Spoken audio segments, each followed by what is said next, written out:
Joining me for our final conversation today is Walter Aylett. Walter is the portfolio manager of the Nedgroup Investments Bravata Worldwide Flexible Fund.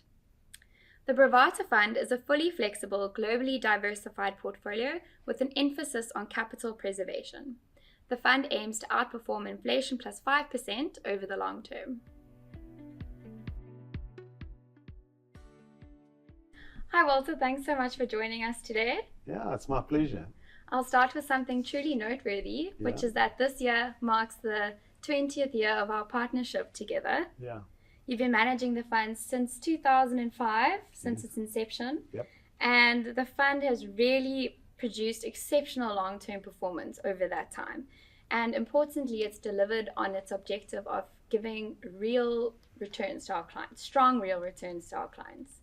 Would you like to talk us through the performance over the last 12 months and maybe some of the contributors and detractors? I think the thing that I like about the performance is that it's been done in a very measured way.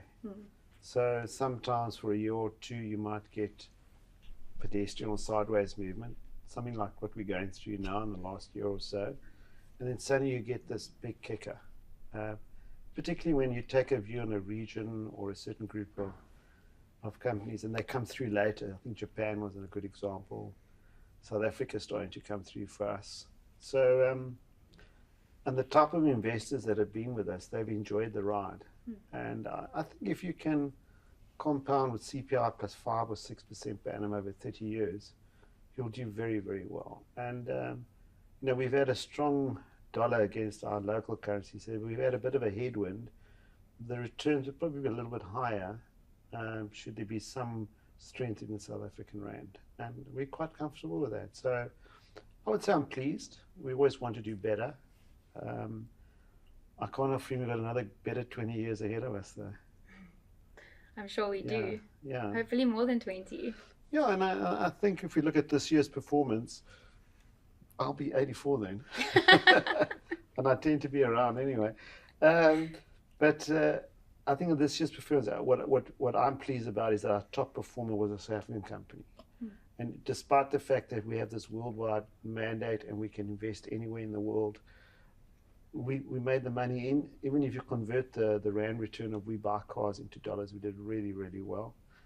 And then Southern Sun was the second best, another South African asset, which is hotels in South Africa. So I'm quite pleased about that. And then if you look at Victoria's Secret and BAT, these were stocks that went down and then they've recovered. We hung in there. In Victoria's Secret, we actually added, which has come through for us. And I think that's the value of being this exceptionally long-term investor. There are not many fund managers that will own investments for 5 to 10 years. I think we're quite unusual in that respect. And we're quite patient, which requires a specific type of investor. And on the negative side, I mean, it's a difficult thing. We've had two companies, Delphi and Money Supermarket, that really did well for us in the beginning. They went up about 50%, very strong dividend yields, cash on the balance sheets, doing all the right things. And then we gave it all back. And that's just the nature of how we invest. Long term, we're still very optimistic on both companies. Delphi being a chocolate company in Asia, Indonesia specifically, and as the cocoa prices went up, the share price came down. And we just don't trade. We don't think there's anything fundamentally wrong with the business. And then on Money Supermarket, we still don't know why it's come back, even though there's very little risk. It generates huge cash. The big project on the IT side has come to an end. It's been successful. Yeah, it's a nice little company in the UK which could attract some private equity that would want to delist it because it generates so much cash. And then the other ones that have kind of hurt us is Dollar General, which is a new entrant into the fund, and it's still early days. And Anheuser-Busch, we're not quite sure why it's come off, other than maybe it's this anti-alcohol now, or is it going to be we're all going to go on to what do they call Ozempic, and which is this we'll never be addicted to anything anymore, food, alcohol, and gambling, and we won't drink beer. We just don't think that's the case. And Anheuser-Busch is really well placed. So yeah, overall we're quite happy.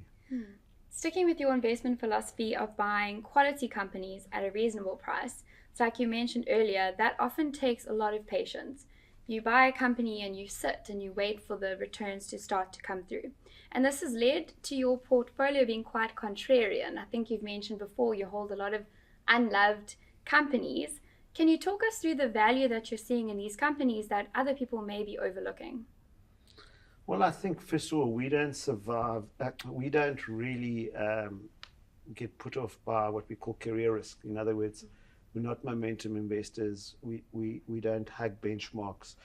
In our case, we don't have the Magnificent Seven, which are these IT stocks in the US. We just naturally, from a bottom-up approach, try to find assets that are mispriced, and they're not bad assets. And at the moment, tobacco, liquor companies, casinos are completely out of favor. So we understand those assets. They're pretty predictable. We think you'll still be smoking and drinking in 10 years' time. They're magnificent dividend yields, if I can say that. And, it's like, for example, take BAT, over 3 years, you think you've gone nowhere, but it's up about 35 or 40% if you include the dividend, which is about 10% of what we paid. And it's just, Charlie calls it sit on your arse investing. You just literally sitting on your arse and waiting for this thing to generate cash flow, which it does. And, what the share price does versus what the business does are totally unrelated. And I think, we could happily close the stock market for 2 years and be quite happy with what we own. And that's how we think. And that's quite unusual. It's old-fashioned. And, well, it's common sense to us, which becomes uncommon sense. You mentioned earlier that you're quite happy that two of the top contributors are South African companies. Yes. So I've spoken to our managers quite extensively about their SA equity views today. And I'm quite keen to get your perspective because with the mandate of the fund being unconstrained and fully flexible, you're able to invest anywhere in the world in any asset class. So how do SA equities stack up in your opportunity set? Well, let me say right up front, SA assets, which includes bonds, are very attractive. Property, not so much yet. But I just can't help feeling that we have a bit of an edge that we are South African fund managers. We understand the assets in our own back garden. And while the top-down views, as the macro doesn't look that exciting for South Africa, I think we bottomed about 6 months ago with the elections.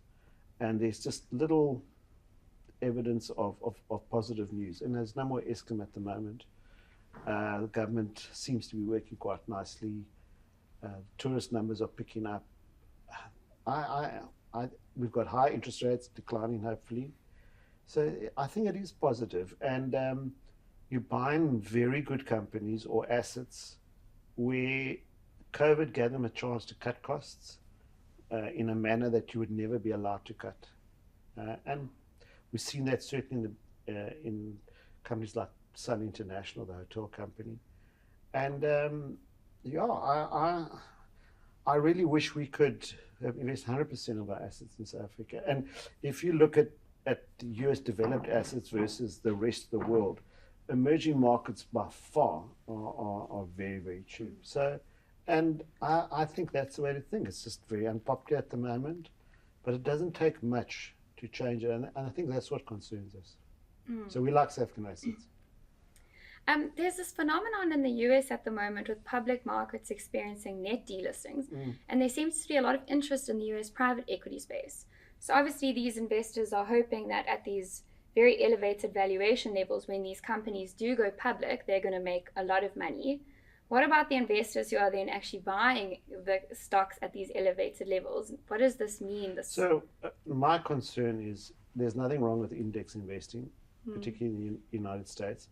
But as your index has shrunk, if you think of it, it's too much money chasing too few assets. So we have a kind of an inbuilt inflation at the moment built into the indices where you've got, I think it's 10 companies making up 35% of the S&P. And if you look at US companies where they make up almost 70%, I think, of the world stock markets at the moment, that's just too high. And if you look at this phenomenon that's on the slide, where you had 8,000 companies to choose from 20 years ago, it's dropped to about 4,000. And so private equity has to go somewhere, and at the valuations, if they're not attractive, they're going to be disappointed, particularly if you're not in the fintech space. And interest rates are rising, which is not positive for stock markets. It has a gravitational pull on asset prices. So I'm not saying that the world's coming to an end, but the stars are aligning for some kind of disappointment. I'm always interested to hear your thoughts on global markets because you often give us quite a different perspective.